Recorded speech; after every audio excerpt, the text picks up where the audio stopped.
Olá, meu amigo, olá, minha amiga. Estamos aqui retomando, né, o professor Zainag em entrevista nesse projeto fantástico do Andrei Campos, do Lê em Campo. E até comentei com ele esses dias que ele falou que gosta muito quando eu digo que é o projeto fantástico. Eu falei, mas é. Porque a gente conversa aqui, né, no nosso programa de YouTube com personalidades do esporte e do direito desportivo. Hoje a gente está com a personalidade do direito desportivo, né? Não sei se joga ainda a bola, acho que não já mais, parou, não né? mais. Foi de uma personalidade do esporte, mas a humildade fez ele... Acho que não. Não, no direito que é melhor. Melhor, né? É. Carlos Eduardo Ambiel, que é advogado, é doutor em Direito do Trabalho pela Universidade de São Paulo. Eu tive a honra de participar da banca, um baita de um trabalho fantástico, já que eu gosto dessa palavra, né? Obrigado. E ele veio aqui conversar com a gente. O Ambiel é daqueles entrevistados que eu já tive aqui, que é aquele pessoal que me ajudava lá na época da TV Justiça, que só tinha uma meia dúzia de pessoas que falava sobre esportivo. Que falava. Então era um negócio, o Ambiel, o Santoro, o Isabela... E mais Betinho, o Luiz Roberto, Beto, né? O Edinho da Exato. futsal, que eu estou convidando ele também, rapaz, é outro que eu tenho que tentar trazer aqui, que está todo enrolado. Era difícil, gente. Hoje todo mundo entende direito esportivo. Não tinha ninguém, era meia dúzia, né? Era meia dúzia. E é isso. Isso revela a idade, né? Então deixa eu falar. Não tem problema. A minha mulher que fala, né? Eu nunca vi uma pessoa gostar tanto de estar na categoria de idoso. Eu aproveito fila no aeroporto, tudo. Eu adoro. Ser idoso e não ter a cabeça de idoso, né? E também ter, graças a Deus, a energia. Sem dúvida. Mas é isso, Ambiel. Primeiro, obrigado, né? A gente está tentando agendar com ele, ó. Faz tempo. Desde o começo, uns 9 meses. Como esse programa fica na internet tem muito tempo, mas é importante que ele está aqui. Sem dúvida. Obrigado, eu te agradeço amigo. demais o convite. Uma honra. Eu sou o seu espectador. Já vi várias das suas entrevistas, então é uma grande honra estar aqui. Muito obrigado. Legal, rapaz. Ô, Ambiel, como eu falei antes, foi para todo mundo, eu gosto de saber das pessoas, porque é um ramo novo, né? Direito desportivo. Como é que você foi parar no direito desportivo? Zainag, quando eu me formei na faculdade, em 1997, eu pego a OAB no início de 98 e 2 meses depois surge a Lei Pelé. A faculdade tinha um grupo de pessoas que eram muito ligadas ao esporte, na atlética, e que é toda dessa geração que se forma junto com a Lei Pelé. E logo vem a discussão do fim do passe, começa a ter uma movimentação de mudança na forma de contrato, e eu tinha uma formação na Faculdade de Direito, no Direito do Trabalho, fiz especialização em Direito do Trabalho, trabalhava já na época com o professor Manrich, então tinha um conhecimento teórico do Direito do Trabalho, e os problemas começaram a surgir muito na questão do atleta pós-passe. Em 2001, a Fundação Getúlio Vargas começou, por meio do professor Antônio Carlos Kifuri Aidar, que era professor do curso de administração da GV, tinha uma cadeira sobre administração esportiva. E me convidou para dar a mim, ao Gustavo Oliveira e ao Francisco Mansur, para dar algumas aulas no curso de administração sobre legislação esportiva, para os alunos começarem a entender um pouco da Lei Pelé. Então eu tive essa experiência, logo depois de me formar na GV, dar algumas aulas sobre o tema. Posteriormente, eu acabei fazendo um estudo para Getúlio Vargas, em parceria com São Paulo, por uma proposta de alteração da Lei Pelé, que foi aquela alteração de 2003, do torcedor, e aquela alteração de 2003. A gente estava juntos em 2001, antes de trocar o governo, num grupo lá do Ministério do Esporte. Exato. Não sei se você se lembra, estava o Raí. Exato, que era o grupo. Você já pertencia ao grupo de propositores. Eu era o grupo técnico, ficava anotando para depois escrever o texto, foi do uma estatuto. Isso, foi então, uma época muito esse legal. foi o primeiro momento. Mas tudo ligado muito ao surgimento da Lei Pelé e ao grupo que nasce na Faculdade de Direito, Largo São Francisco, e que funda, anos depois, o Instituto Brasileiro de Esportivo, que começa a estudar esse tema. Aí converge o curso da GV, esse estudo que eu participei junto com o professor da GV, em parceria com São Paulo, acabei me conhecendo pessoalmente, à época, o presidente Marcelo Portugal Gouveia e o diretor de futebol Juvenal Juvencio, e em 2003, por uma situação da vida, o Juvenal Juvencio, que era diretor de futebol de São Paulo, me liga para tirar uma dúvida de um caso. Eles iam contratar um jogador que era do Corinthians, o Ricardinho. O Ricardinho, nossa, e eu dei uma consulta para ele, depois isso gerou contratação, depois ele sai, depois ele volta para jogar no Santos. E aí eu começo a fazer um serviço para o São Paulo com esse caso do Ricardinho. E aí, isso foi 2003, faz 20 anos, e não parei mais. Não parou mais. É engraçado mesmo a vida, né?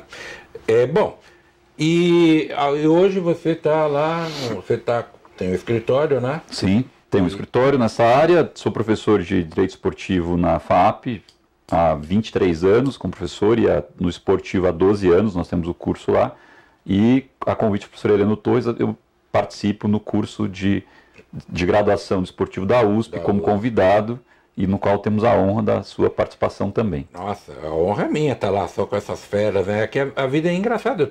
Eu acabei... Você se formou em 97, eu estava me doutorando. Olha o negócio de idade aí, você está novinho.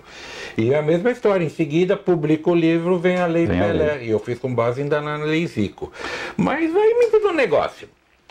Vamos então trazer aqui para o problema de hoje em dia, né? Como é que você está vendo essa lei geral do esporte na parte trabalhista, que parece aquela história da montanha que pariu um rato, né?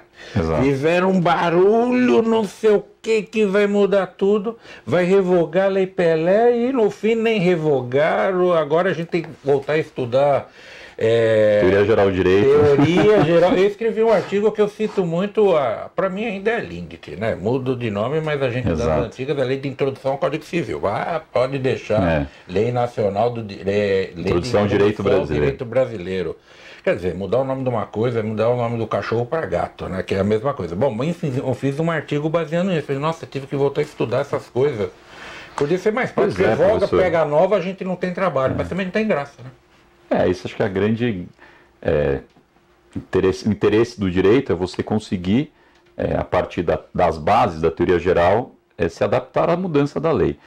E havia uma expectativa importante, né, do mundo do esporte, que nós teríamos finalmente um conjunto de normas consolidados, porque, de fato, Estatuto do Torcedor, uma lei, né, o SBJD, uma portaria ministerial, a lei do Profut, a Lei Pelé, consolidar e harmonizar era, sem dúvida, uma proposta interessante.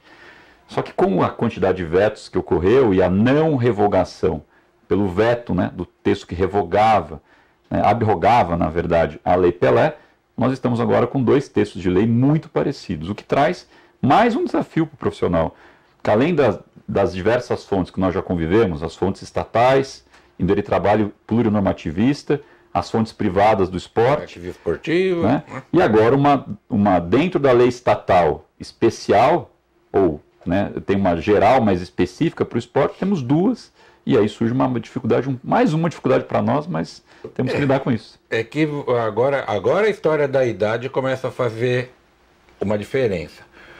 Porque tem hora, para quem, a minha geração começa a cansar dessas coisas. Até eu dei uma palestra outro dia e falei, gente, eu tô 30 anos falando desse negócio, quase 30 anos. Eu não vou ficar mais 30 anos pensando nisso, fica para vocês. Mas foi decepcionante, né? Porque parece que nesse ponto foi, né? Nesse ponto, sim. E havia dispositivos interessantes que melhoraria.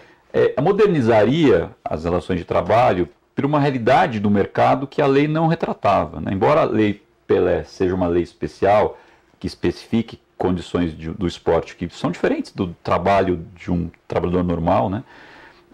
Faltava algumas especificidades. Por exemplo, a questão do acidente de trabalho, da recuperação. Que é um negócio que você bate muito nessa tecla. Que tinha uma disposição interessante, porque se o clube que tem um atleta lesionado faz o tratamento, dá a fisioterapia, ele vai no dia a dia, trabalha, ganha salário, é óbvio que o tratamento não pode ser o mesmo de um trabalhador que é afastado para o INSS e fica em casa, né? Porque a recuperação dele se dá na fisioterapia.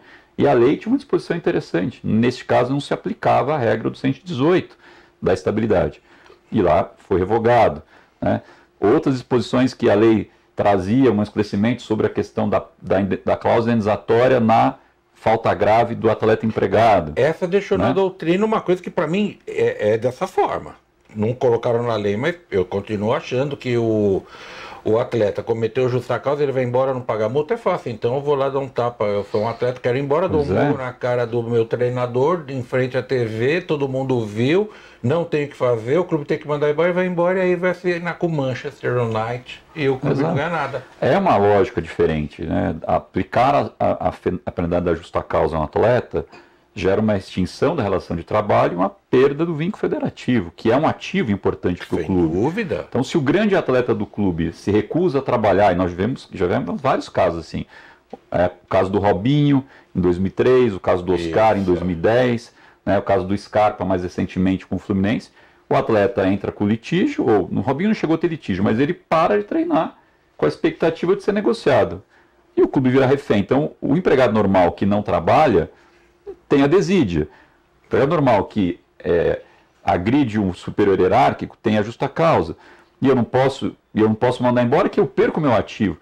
Me parece que não faz sentido não haver, mas o fato de ter sido colocado na lei e vetado... Dava mais segurança jurídica. Primeiro que seria uma segurança expressa. Já há uma doutrina que sustenta a não aplicabilidade da cláusula indenizatória. E o fato de ter sido inserido e ser vetado gera um argumento adicional que não faz muito sentido. Principalmente, professor, porque o artigo 48 da Lei Pelé, aquele que prevê as sanções do empregador, que tem lá as sanções gerais do Poder Diretivo, advertência, suspensão e a multa, ele não está reproduzido na Lei Geral do Esporte. Isso. Então ele seria revogada a Lei Pelé, desapareceria essa sanção específica. Como não foi, ainda podemos buscar... do artigo 48. Do 48. Então eu não posso, em tese, mandar embora por falta grave, né, por justa causa, cobrando a cláusula indenizatória, mas então eu vou usar outros instrumentos de sanção fortes. Então eu vou dar uma advertência, vou dar uma suspensão sem salário, porque está suspenso, e multa salarial para inibir uma conduta faltosa. Porque se eu mando embora e eu tenho um risco, por mais que eu possa ter argumento, mas se eu tenho risco de não receber, eu inibo. Então, eram mudanças interessantes, a mudança do DSR também, algumas revogações foram decepcionantes.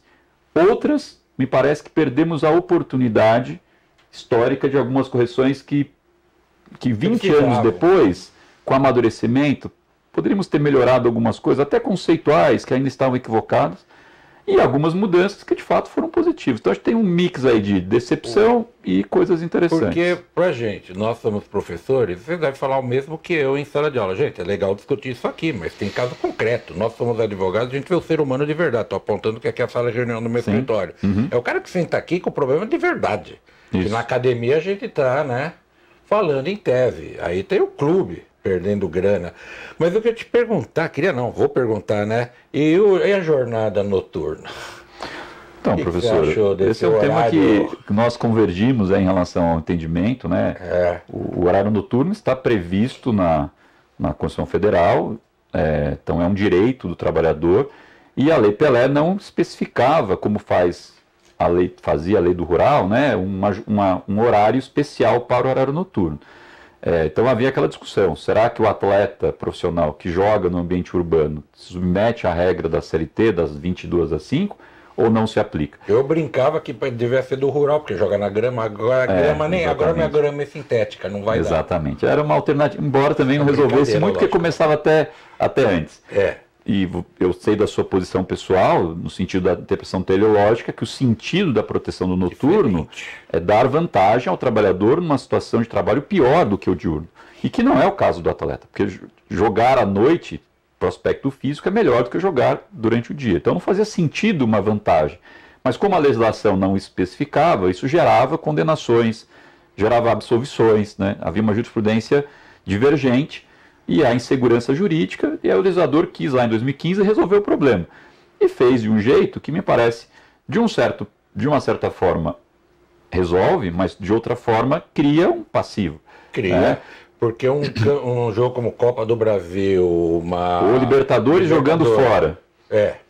Né? Ou jogando mesmo aqui tem disputa por pênalti, tem uma confusão, o jogo começou tarde, vai terminar quase 1 da manhã.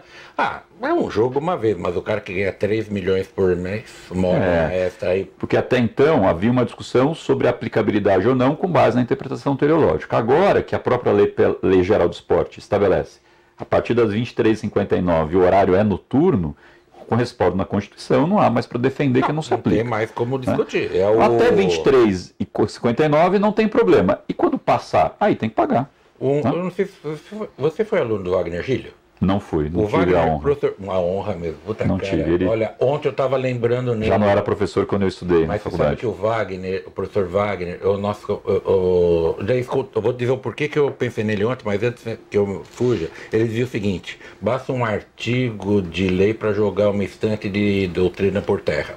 Exato. Mas ontem eu lembrei dele, que estava num evento de direito desportivo lá na Ponte Preta, e eu fui só para assistir, porque minha mulher foi organizadora, e eu sentei ali. O Andrei, aqui do Lenkamp, falou: nossa, a humildade de um cara como ele, falando, como o Zainag, vir aqui para nos escutar.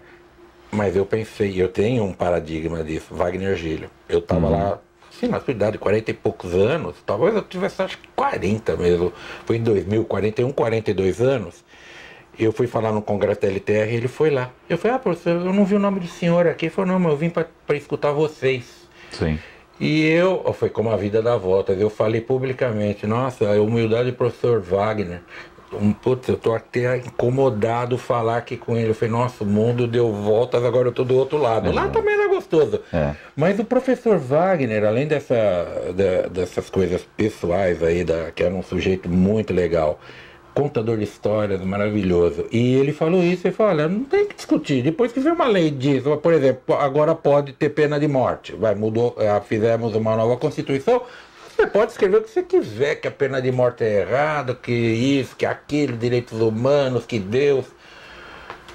E é o que aconteceu, né? A gente agora, nesse ponto, não tem que discutir. Mas... E há que os clubes têm que tomar um pouco de cuidado. Por exemplo, né, principalmente nos jogos fora da sede, que você tem deslocamento do ônibus, hotel específico. Você não vai largar aqui num jogo em São Paulo, acabou o jogo, você pode dizer para o atleta: vocês estão liberados. Pode pega o metrô. Vai para cada um para onde quiser, né, pega um táxi. Não tal. é assim, vai terminar lá na frente o Acaba, é normal que os atletas, depois do banho do vestiário, acabe voltando com o ônibus, aí vai entrar na discussão. Será que ele estava à disposição até chegar em... Eu não. Né? Em Chile, ele não acho que não vai ser esse o conceito, porque tem transporte possível.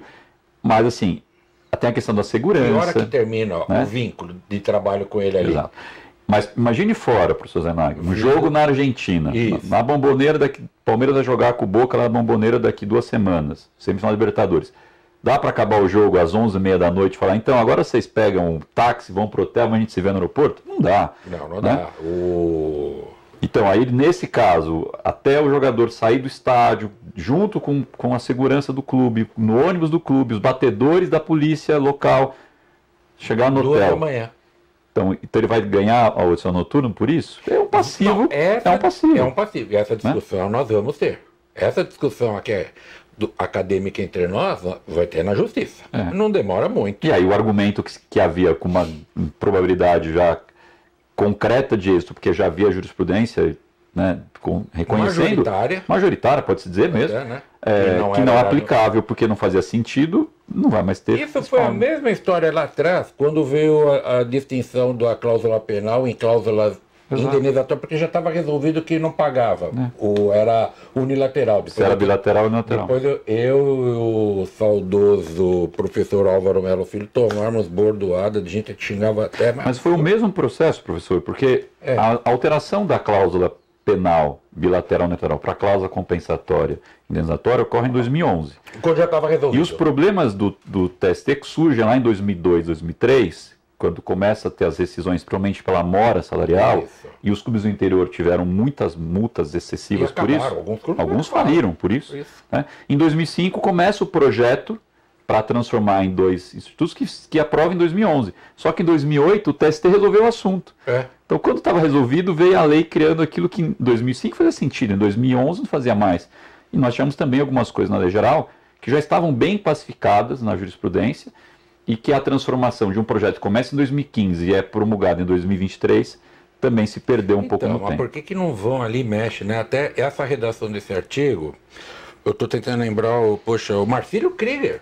Porque sim, quando foi saudoso Marcílio Krieger, saudosíssimo, Santa Catarina. Cara, também, nossa, esses grandes nomes aí, as pessoas vão embora, né? Marcelo Krieger, Valédio Perry, Álvaro Melo, Álvaro, que foi o mais recente. Mas você veja, eu falei para ele, mas por que vocês fizeram isso? Ele falou, já estava tramitando. Eu falei, de quem foi essa ideia de dividir? Foi minha. Ainda bem que eu não falei quem foi o idiota. Eu nunca falaria isso. Mas eu falei, mas de quem foi essa ideia? Mas, professor, mas em 2005 fazia sentido. Isso, porque ali tinha que resolver, porque estava acabando os clubes. Aí ele falou para mim, ô Zainag, eu vou te dizer, era quase 4 horas da manhã. Eu falei, minha redação é essa, se vocês quiserem, muito que bem, eu vou dormir, vou pro quarto, estava num hotel, não sei onde, discutindo.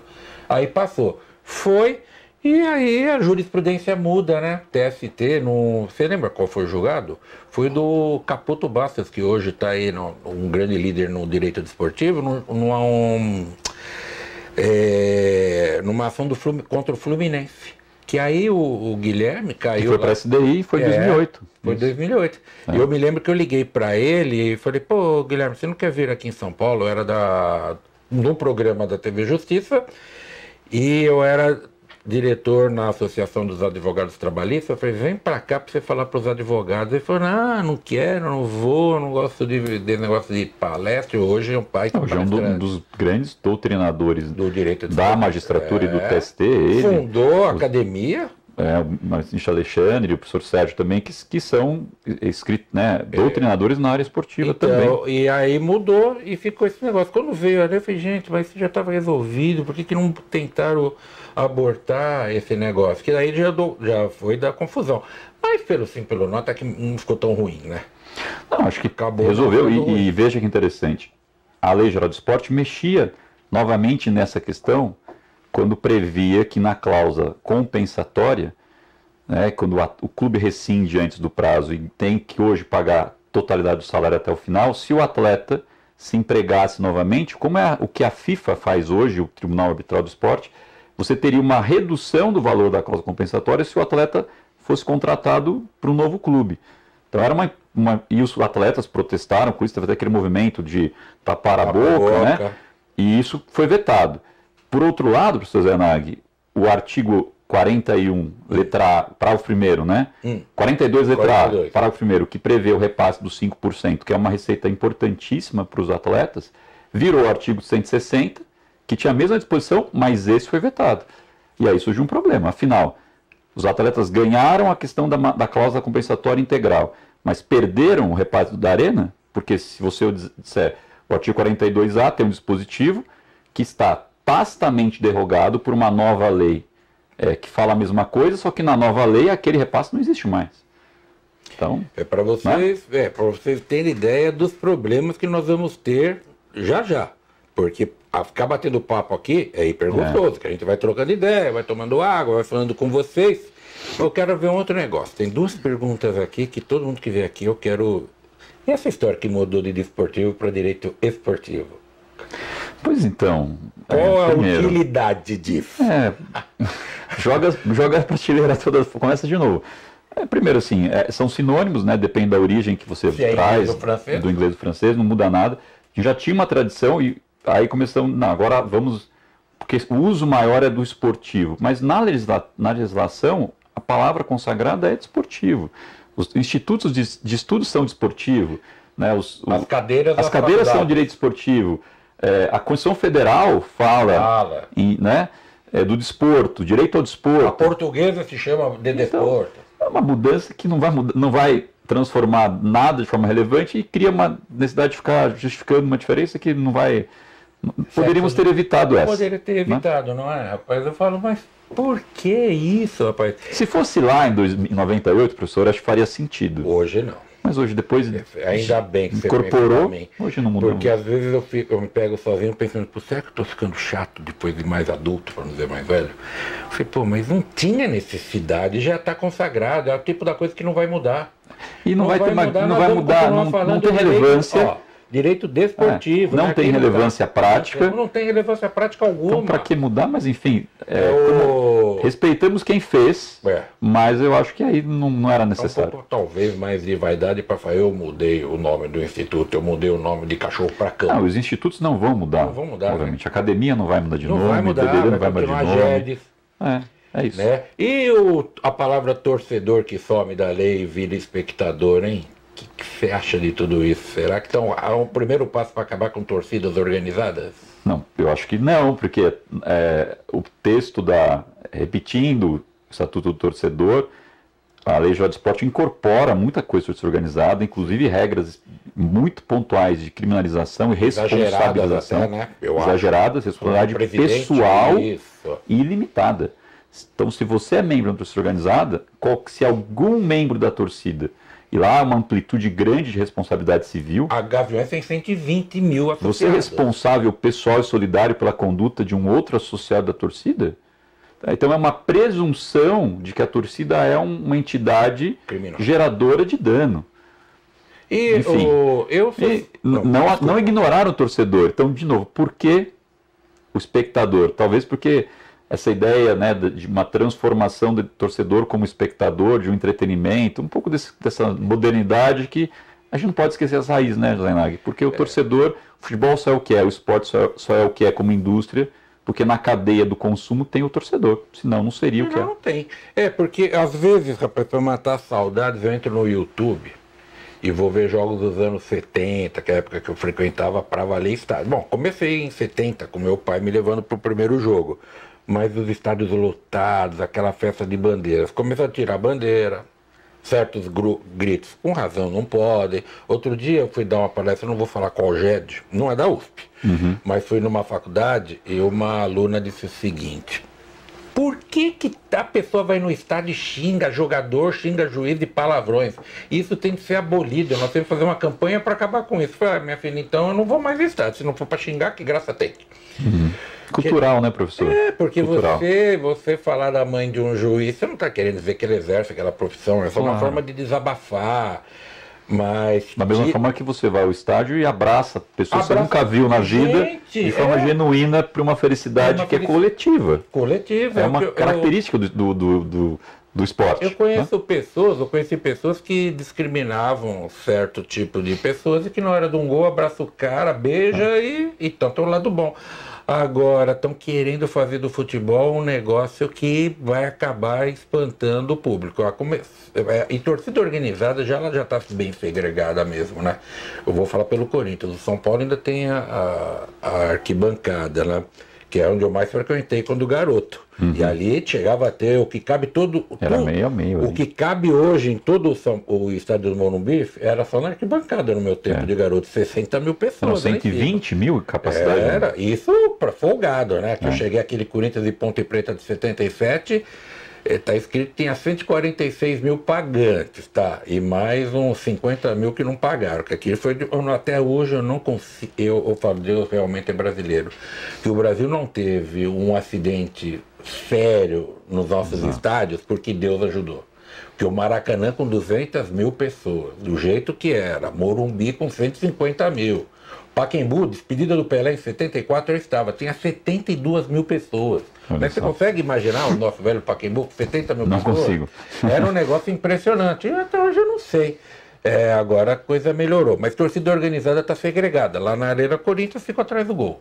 E já só pode assistir ali quem é de torcida organizada. Eu não posso, eu quero assistir ali porque é legal, vou levar um parente, um amigo para assistir e ver como é a energia de torcida. Não, ali você não pode, que ali é só para aquelas pessoas. Quanto isso está junto com um processo de elitização do esporte. Elitização. Né? Você traz um público que paga um ingresso mais caro, o clube precisa de receita, mas você não pode esquecer da questão histórica, e que o esporte é uma expressão cultural importante do brasileiro e o cidadão brasileiro, na sua maioria, professor Zanag, quase 60% ganha 2 salários mínimos.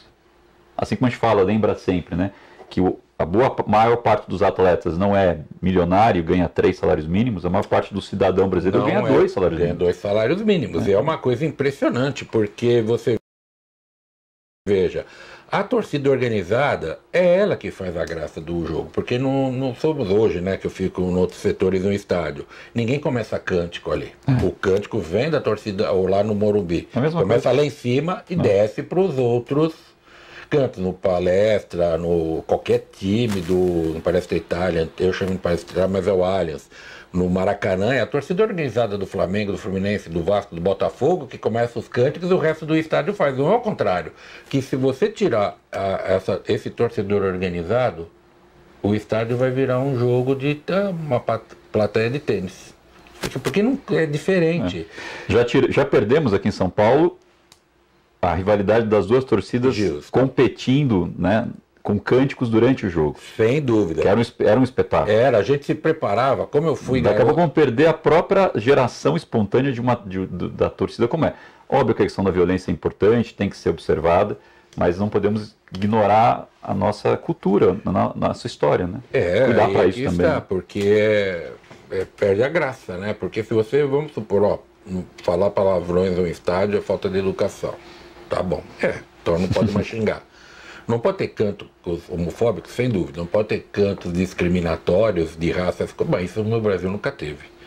A não ser um ou outro evento que meia dúzia lá xinga um jogador. Mas não é como na Europa, que é um estádio inteiro xingando alguém de macaco ou coisas piores, né? Eu não sei se tem pior do que isso para um ser humano.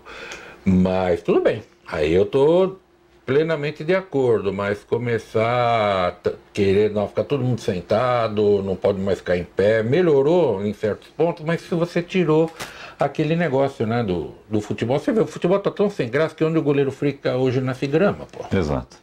Né? Antes não nascia grama. Sinal dos tempos, né, mudanças, estamos diante de uma mudança, mais uma vez uma mudança, que algumas coisas acho que foram para melhor, outras a gente perdeu uma oportunidade, outras eu acho que não precisaria. Eu tava para ter. Mas é bom que dá mais trabalho para o doutrinador, né? Para o advogado, para o advogado, para o professor. Outro dia eu disse numa parada, depois você reclama que o advogado trabalhista desportivo vai ganhar dinheiro. Não é culpa nossa, eu sou advogado, você é advogado, mas a gente é professor e doutrinador. Quando a gente fala como doutrinadores, a gente está advogando contra nós, que a gente está querendo uma solução e que não vai dar cliente para nós. Pelo contrário, né? A gente fala, se fizer isso, não vai ter mais problemas, não é? Mas aí não querem nos ouvir. Mas é isso, Ambiel, você vê? Passou rapidinho aqui, já técnica ali. Dá para ficar 2 horas falando. Rapaz, porque é um bate-papo. Mas muito obrigado por você ter vindo aqui, obrigado pela sua amizade de tantos anos. Parabéns pela contribuição que você dá para o direito desportivo. E é isso, e você que nos assistiu aqui, continue assistindo nossos vídeos, tá bom? Abraço, Ambiel. Muito obrigado, professor. Foi um prazer. Valeu, pessoal.